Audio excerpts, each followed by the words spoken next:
ગતિનું આલેખીય નિરૂપણ સમજાવો। તો ઘણી બધી ઘટનાઓના લાંબા વર્ણનના બદલે આલેખ દ્વારા સરળતાપૂર્વક ટૂંકમાં રજૂ કરી શકાય છે। અમુક ગતિની જે આલેખીય નિરૂપણ એટલે કે શું, તો કે આલેખ દ્વારા આપણે દર્શાવી શકીએ છીએ ટૂંકમાં કોઈ પણ ઘટનાઓ હોય એ ઘટનાઓને લાંબા વર્ણનના બદલે આપણે આલેખ દ્વારા તેને સમજાવી શકીએ છીએ। તો હવે એમાં ઉદાહરણ લઈએ તો એક દિવસીય ક્રિકેટના મેચના પ્રસારણ દરમિયાન કોઈ એક ટીમ દ્વારા પ્રત્યેક ઓવરમાં બનાવેલ રનને ઊભા સ્તંભ એટલે કે આલેખ વડે દર્શાવાય છે।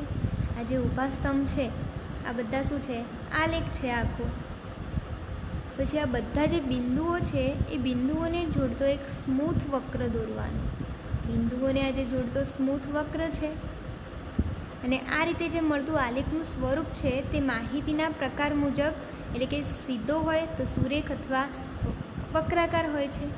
વક્રાકાર એટલે કે થોડો સહેજ વળેલો અને સુરેખ એટલે કે એકદમ સીધો હોય છે।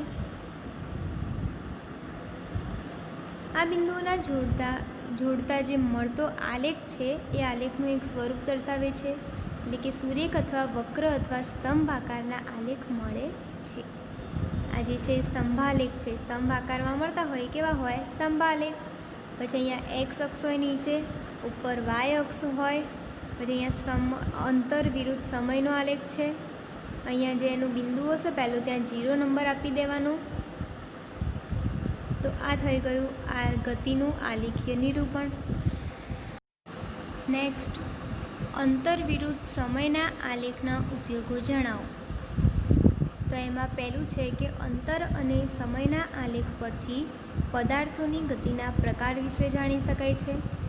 સમય અને અંતર વિરુદ્ધ સમયનો જે આલેખ છે તેના ઉપરથી પદાર્થ જે છે પદાર્થોની ગતિ કયા પ્રકારની છે તે પ્રકારો વિશે આપણે જાણી શકીએ છીએ।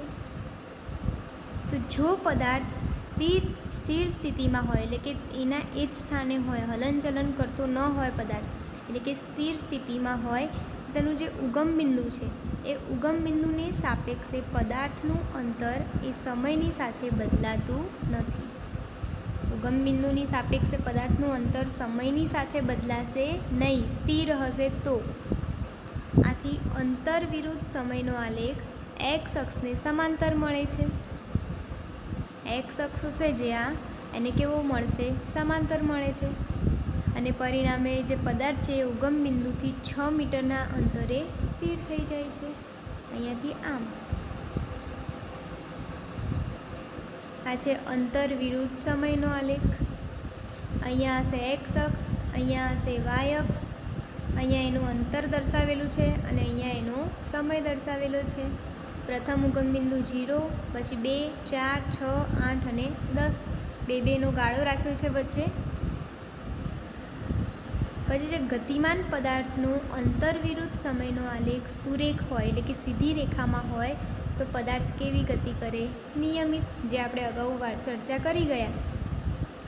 તો આ જે આલેખ છે તે સુરેખ હોવાથી કહી શકાય કે પદાર્થે કેવી ગતિ કરે, નિયમિત અથવા અચળ ઝડપે ગતિ કરે છે। અને આલેખ દર્શાવે છે કે સમાન સમયગાળામાં પદાર્થે કાપેલું અંતર એ કેવું હોય, સમાન હોય છે। અહીંયા વાય અક્ષ, અહીંયા એક્સ અક્ષ, પછી અહીંયા એનો સમય આપેલો છે, અહીંયા અંતર આપેલો છે, અહીંયા ઉગમ બિંદુ એક્સ, આને એક્સ ડેશ કહી દઈએ અને આને વાય ડેશ। આ જે સુરેખ આલેખ મળે છે તો આ ગતિ કેવી કહેવાય, નિયમિત ગતિ।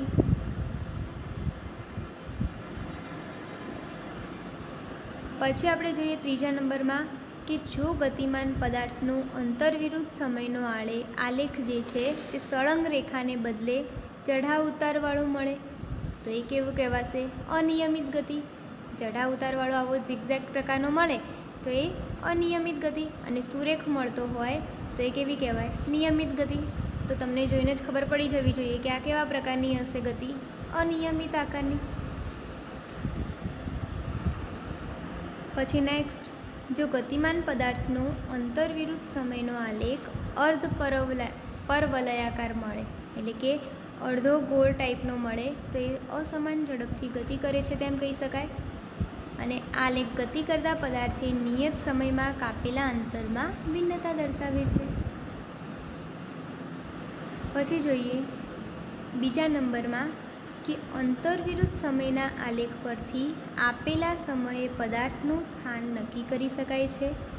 જે પદાર્થનું સ્થાન છે તે નક્કી કરી શકાય કોના વિરુદ્ધથી, કોના આલેખથી?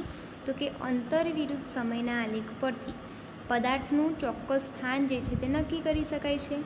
તેમજ કોઈ સ્થાન પર પદાર્થ કયા સમયે પહોંચ્યો હશે તે પણ કહી શકાય છે. તો નિયમિત ગતિ કરતી બસ માટે અંતરવિરુદ્ધ સમયનો આલેખ દર્શાવ્યો છે. અહીંયા અંતરવિરુદ્ધ સમયનો આલેખ દર્શાવ્યો છે. અહીંયા અંતરને કિલોમીટરમાં દર્શાવ્યું છે અને સમયને મિનિટોમાં દર્શાવ્યું છે. તો આપેલા આલેખ પરથી ધારો કે ટી બરાબર 55 મિનિટના સમયે બસનું સ્થાન જાણવું હોય તો ટી બરાબર 55 મિનિટ દર્શાવતા બિંદુ એથી સમય અક્ષને લંબ દોરો. અહીંયા એથી 55 મિનિટ જ્યાં થતી હોય ત્યાં આગળ આપણે આલેખ દોરવાનો. પછી બી બિંદુ આગળ પણ છેદશે, એથી બી બિંદુ આગળ પણ છેદશે. પછી નેક્સ્ટ કે બે બિંદુથી અંતર અક્ષને લંબ દોરવાનું અને જે અક્ષને બિંદુ સી આગળ છેદશે તો બિંદુ સી જે છે તેનો વાય યામ એ 27.5 કિલોમીટર. આ જે વાય યામ છે એ કેવો છે? 27.5 કિલોમીટર. અહીંયા એથી બી બિંદુને છેદે છે અને બીથી સીને, એટલે આ પ્રકારનો આપણને આલેખ મળે છે. અહીંયા એ બિંદુ છે તો એથી બી બિંદુ તરફ, બીથી સી બિંદુ તરફનો આલેખ. તો આ થઈ ગયો અંતરવિરુદ્ધ સમયનો આલેખ. પછી ત્રીજા નંબરમાં છે કે નિયમિત ગતિ કરતા પદાર્થના અંતર વિરુદ્ધ સમયના આલેખમાં મળતી સુરેખાનો ઢાળો શોધી અને પદાર્થની ઝડપ એટલે કે વેગનું મૂલ્ય જાણી શકાય છે. તો જોઈએ આપણે કે કઈ રીતે જાણી શકાય છે. તો કે આકૃતિમાં દર્શાવ્યા, આપણે જે અગાઉ આકૃતિ જોઈ એ આકૃતિમાં દર્શાવ્યા પ્રમાણે ઝડપ શોધવા માટે આલેખના કોઈ પણ એટલે કે PQ ભાગને ધ્યાનમાં લઈશું અને બંને બિંદુઓ P અને Q પરથી X અને Y અક્ષ પર લંબ દોરી દઈશું. લંબ એટલે કે સીધી રેખા. અહીં RS જેટલા સમયગાળામાં બસ TU જેટલું અંતર કાપે છે. અહીંયા જોઈશું RS જેટલા અંતરે TU જેટલું અંતર કાપે છે. તો બસની ઝડપ શોધવી હોય તો TU ભાગ્યા RS. તો TU બરાબર શું થશે? તો કે S2 માઇનસ S1 અને RS બરાબર શું થાય? T1 minus T2 minus T1 એટલે કે અંતર ભાગ્યા સમય. તો આ બંનેના તફાવતને આપણે લખવો હોય તો ડેલ્ટા S ભાગ્યા ડેલ્ટા T બરાબર. હવે એની કિંમત મૂકી દેવાની કે S2ની 20 માઇનસ 10 ભાગ્યા 40 માઇનસ 20. અહીંયા જે ડેલ્ટા S છે તે કિલોમીટરમાં અને આ જે છે ડેલ્ટા T એ મિનિટમાં. પછી 20માંથી 10 જાય તો 10 કિલોમીટર ભાગ્યા જે 40 માઇનસ 20 છે એટલે કે 20 અને 60 મિનિટને કલાકમાં ફેરવી, સેકન્ડમાં ફેરવીએ તો કેટલા આવે? 60 બરાબર. કેટલો જવાબ આવી જાય? 30 કિલોમીટર પ્રતિ અવર. તો બસની ઝડપ એ 30 કિલોમીટર પ્રતિ અવર છે. પછી ચોથા નંબરમાં છે કે નિયમિત પરંતુ જુદી જુદી રીતે ગતિ કરતા એકથી વધારે પદાર્થોની ગતિની સરખામણી અંતરવિરુદ્ધ સમયના આલેખ પરથી કરી શકાય છે. તો આપણે આકૃતિમાં જોયું કે બે પદાર્થો જે હતા તે બે પદાર્થોની ગતિ એક જ આલેખમાં દર્શાવેલ છે અને બંનેનો સુરેખ ઢાળ શોધવાની તેમની ઝડપનો ખ્યાલ પણ આપણને આવી જાય. તો બંને વાહન ક્યાં અને ક્યારે મળશે તે પણ આપણે શોધી શકીએ અને વાહનની જે ઝડપ છે તે ઝડપની સરખામણી પણ આપણે કરી શકીએ. તો ટૂંકમાં આપણે જોવું હોય તો આલેખનું સ્વરૂપ સુરેખ તો નિયમિત પ્રકારની ગતિ, ચઢાવ ઉતાર એટલે કે ઝિગઝેગ પ્રકારની હોય તો અનિયમિત પ્રકારની, અને જે સુરેખ હોય તો કેવી હોય? નિયમિત. પછી સમયની અક્ષને સમાંતર હોય તો એ કેવી હોય? સ્થિર.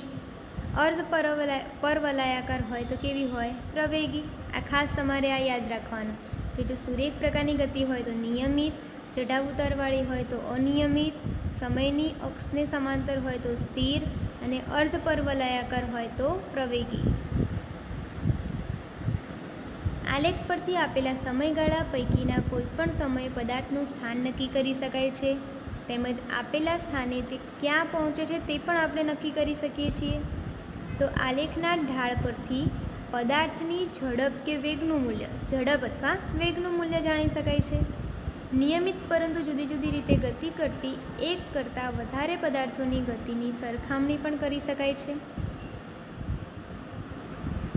તો આ થઈ ગયું ગતિનો પ્રકાર અને આલેખનું સ્વરૂપ.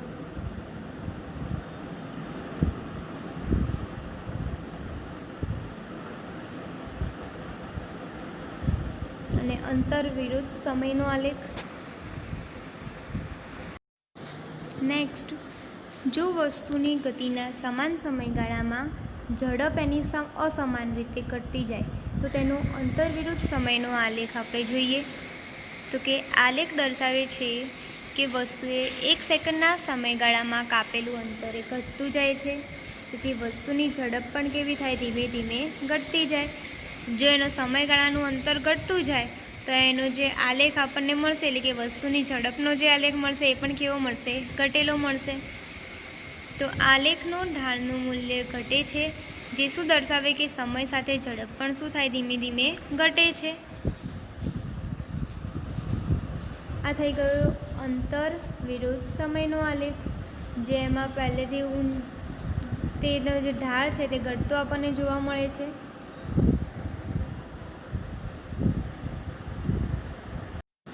નેક્સ્ટ હવે કે આલેખ પરથી પ્રવેગ અને સ્થાનાંતર કેવી રીતે શોધી શકાય છે?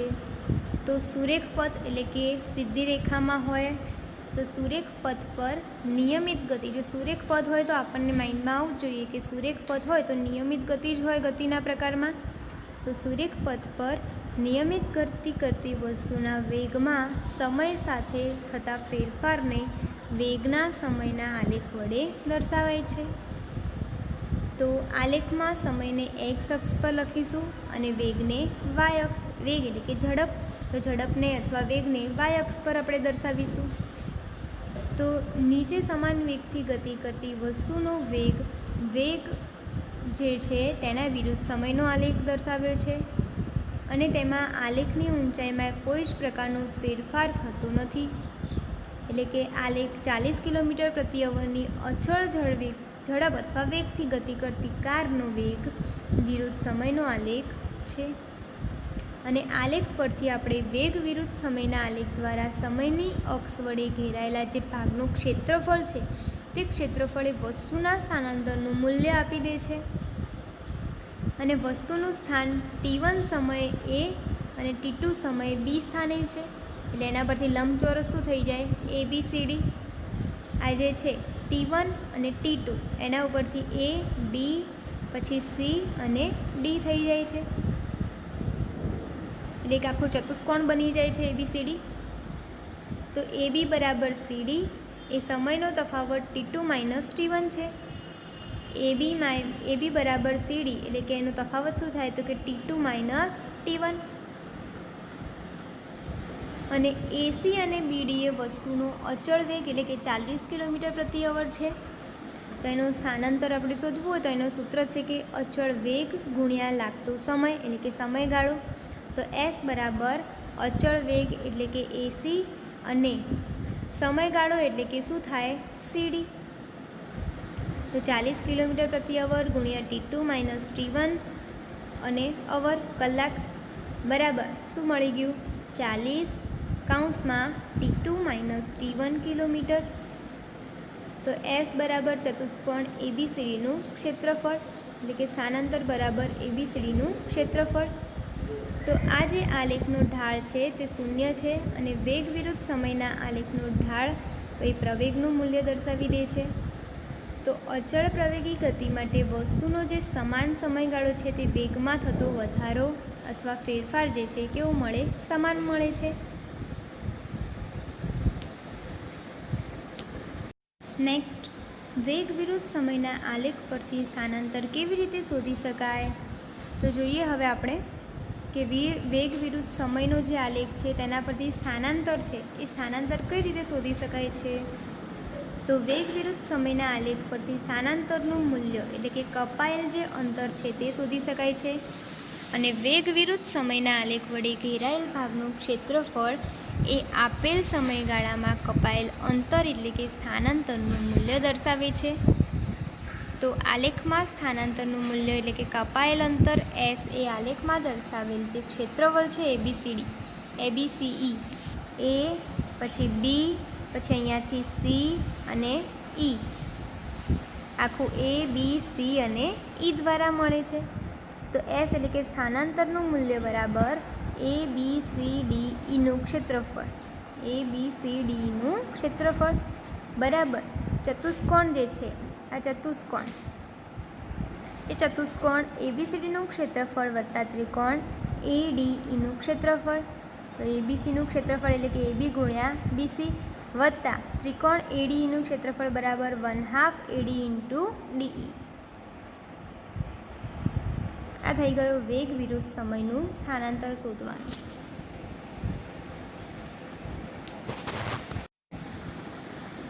અચળ પ્રતિપ્રવેગી ગતિ કરતી વસ્તુ માટે વેગ વિરુદ્ધ સમયનો આલેખ.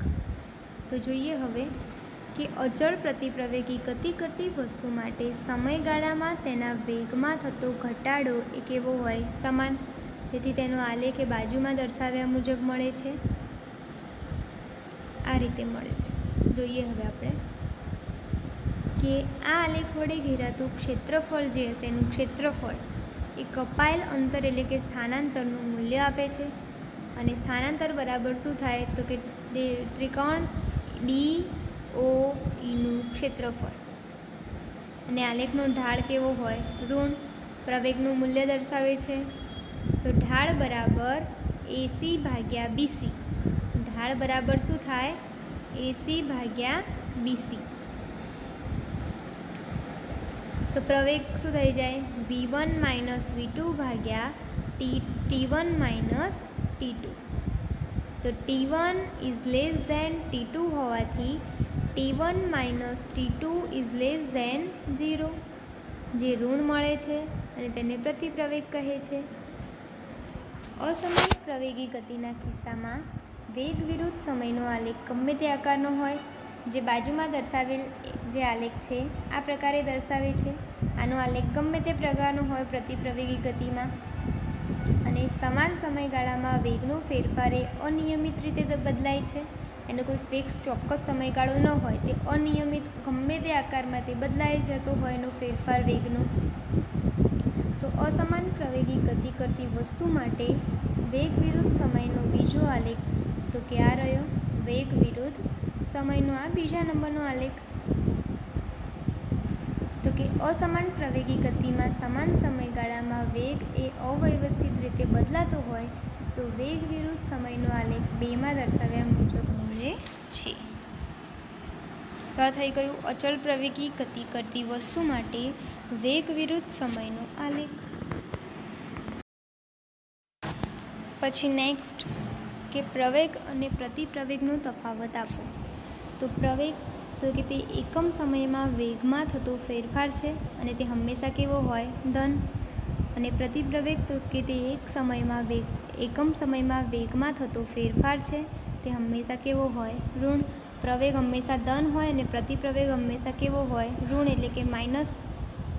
પછી પ્રવેગ તો કે આમાં વેગ જે છે તે વધતો જશે, જ્યારે પ્રતિપ્રવેગમાં વેગ હશે તે કેવો થાય? ઘટતો જાય. પ્રવેગમાં પ્રારંભિક વેગ એ અંતિમ વેગ કરતાં નાનો હોય છે, એટલે કે U is less than V, નાનો હોય એટલે.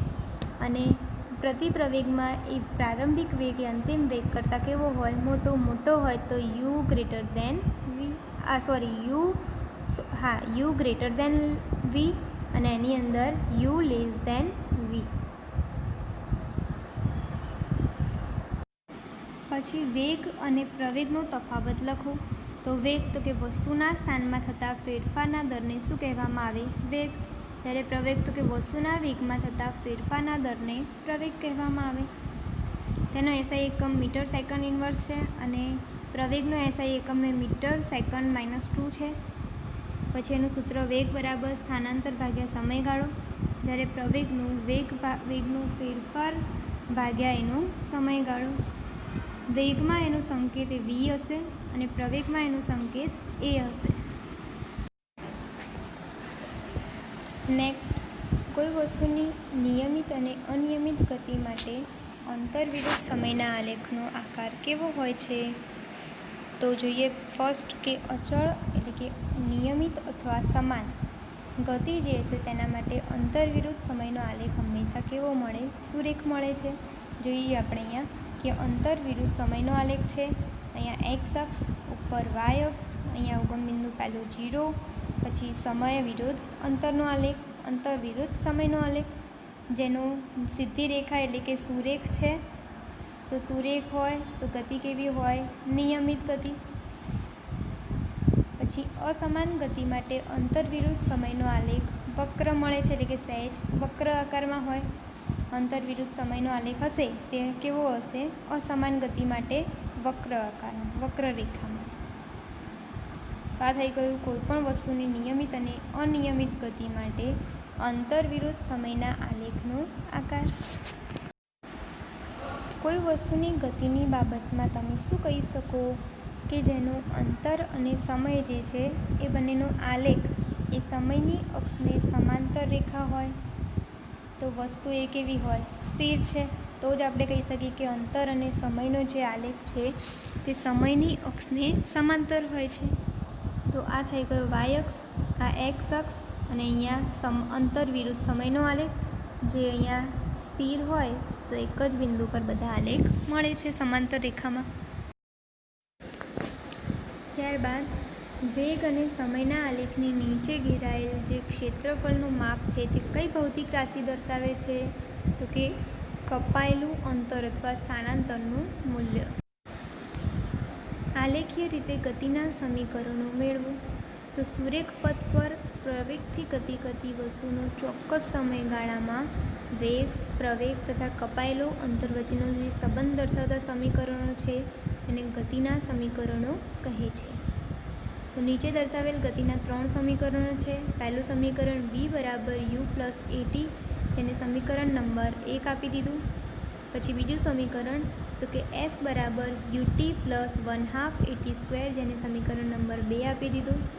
પછી ત્રીજું સમીકરણ તો કે 2as બરાબર v square minus u square, એને સમીકરણ નંબર 3 આપી દીધું. જ્યાં u જે છે તે વસ્તુનો શું હશે? પ્રારંભિક વેગ. v છે તે વસ્તુનો અંતિમ વેગ. t છે તે સમય. s એટલે કે s બરાબર t સમયમાં કાપાયેલું અંતર. a બરાબર અચળ પ્રવેગ. તો સમીકરણ 1 જે છે તે વેગ અને સમય વચ્ચેનો સંબંધ દર્શાવતું સમીકરણ. સમીકરણ જે આ 2 છે તે સ્થાન અને સમયનો સંબંધ દર્શાવતું સમીકરણ. સમીકરણ જે 3 છે 2as બરાબર v square minus u square, જે વેગ અને સ્થાન વચ્ચેનો સંબંધ જે છે તે દર્શાવતું સમીકરણ છે. નેક્સ્ટ, વેગ અને સમય સંબંધ માટેનું સમીકરણ, પહેલું સમીકરણ મેળવો. જે આપણે હમણાં ફર્સ્ટ નંબરનું સમીકરણ જોઈ ગયા એ આપણે હવે મેળવતા જોઈએ. તો અચળ પ્રવેગથી ગતિ કરતી જે વસ્તુ હશે તે વસ્તુનો આલેખ આપણને દર્શાવેલો હતો, જેમાં પ્રારંભિક વેગ કેવું હોય? શૂન્ય નથી. એટલે કે u બરાબર u is not equal to 0. કેમ કે એનો પ્રારંભિક વેગ શૂન્ય નથી તો u is not equal to 0. અને આલેખમાં વસ્તુનો પ્રારંભિક વેગ એ બિંદુ પાસે કેવો છે? u. વસ્તુનો વેગ t સમય સુધી વધીને b પાસે v થાય છે. અને અચળ પ્રવેગ એટલે કે વેગ એક સમાન દર એટલે કે એથી કેવો થાય? બદલાઈ જાય છે. બિંદુ બીથી બે લંબ એટલે કે બીસી અને બીઈ અનુક્રમે સમય અક્ષ અને વેગ અક્ષ પર દોરેલો છે. આલેખમાં પ્રારંભિક વેગ OA બરાબર u, અંતિમ વેગ BC બરાબર v અને સમયગાળો OC બરાબર t વડે દર્શાવેલ છે. તો વેગમાં થતો ફેરફાર BD બરાબર શું થાય? BC માઇનસ CD બરાબર શું થાય? BC minus AC.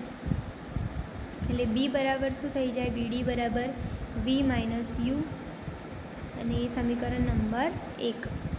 સમયગાળામાં વેગનો ફેરફાર છે. સમયગાળો જે છે તે વેગનો કેવો છે? ફેરફાર. OCને સમાંતર એડી રેખા દોરવાની. પછી વેગ વિરુદ્ધ સમયના આલેખ પરથી વસ્તુનો પ્રવેગ શોધવો હોય તો એનું સિમ્બોલ પ્રવેગનું A, તો કે A બરાબર વેગમાં થતો ફેરફાર ભાગ્યા લાગતો સમય. તો A બરાબર BD ભાગ્યા OC બરાબર BD ભાગ્યા શું થઈ જશે? T. તો BD બરાબર AT, જેને સમીકરણ નંબર 2 આપી દીધું.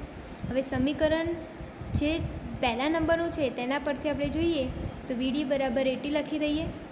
અહીંયા જે આ BD બરાબર V માઇનસ યુ છે, તો BDની કિંમત અહીંયા આપણને 80 મળી ગઈ. તો 80 બરાબર V માઇનસ યુ, તો Vને સૂત્રનો કરતા બનાવી દઈએ. તો V બરાબર U પ્લસ 80. જે માગેલું સમીકરણ છે, જે અચળ પ્રવેગ એટલે કે એથી પ્રારંભિક વેગ યુથી ગતિ કરતી વસ્તુનું t સમય અંતિમ વેગ v દર્શાવે છે, જે ગતિનું પ્રથમ સમીકરણ છે.